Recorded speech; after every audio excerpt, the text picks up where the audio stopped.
Well, good morning. Very soon to be afternoon. It's always nice to be at home. It's we had 2 road trips, so at least it started out much nicer than we had a previous road trip. But again, it's just nice to be home. Some well-documented changes. Bergdale's was put on 1 game injured to make room for Duncan O'Malley to be on the roster, and he will be doing our punting for us. So we made a couple other moves, which were just actually just flips, where Matt Grodegood will be on for Tony Bua, and then we have Krantz Clements, who will be put on. We took Lamont Brightful, and we put him on the practice roster, so we had to let a player go off the practice roster in order to be able to do that. And I think for the most part, I'll just open it up to any questions anybody has. Okay, be available for one-on-ones, and Dave can come on in and you can ask him how he's doing.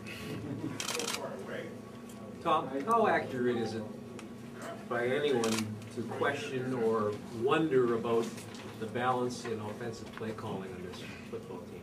Is it, in your opinion?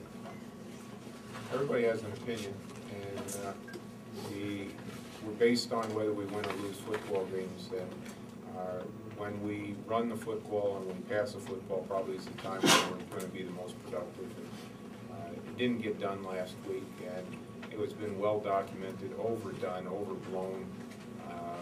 Joffrey Reynolds will definitely get more touches. He'll probably get 5. And so then we won't have to answer questions next week about it. But you know, it happens, and one of the things that most people don't know is the difficulty it is in calling a football game, whether it's offensively or defensively, even for that matter sometimes in special teams, where you don't get that many opportunities. And what you do is you try to always play to your strength and what you think will work, and what you go into the game sometimes can get thrown out immediately.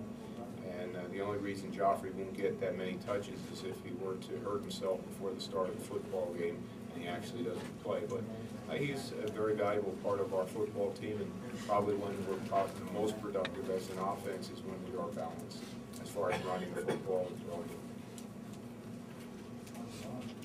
So what is the state of your defense now? You had all these, I think you had 6 rookies, 8 new players. Whereabouts is that now at this point of the season, almost halfway through? Wow, halfway through. No, we still got a little ways to get to the halfway point. What we like to do is have a core group of players and let them play with them. Hasn't been the case. We've been really still shuffling people around. We were caught in a little bit of a tailspin because we had 2 of our starting defensive linemen get hurt in the Edmonton game, so we were scrambling, and so therefore Demetrius Maxey all of a sudden was called back into action, and Demetrius Maxey will be terminated. Well, we did do the termination papers today, but we dated them for tomorrow, for the 18th, because he will be gone back on the, he'll be at Indianapolis Colts training camp by late Saturday night, and so it had to be called in action. We just didn't have enough bodies in which to cover ourselves, but what we'd like to do is let these guys that are now here play with one another, and it causes some challenges when you make that many changes, but individually and I think collectively as a group we have a chance to be a pretty good defensive football team if we can stay healthy and keep them in one spot for more than 1 game. Max, you said you thought he was starting the second comeback. So that's a bit of a communications problem. Yeah, it's okay. In an athlete's mind, don't trust what they say, because they all believe that they can still play even when they're 40 or 50 years old. They might be able to play, but that might only be 1 play.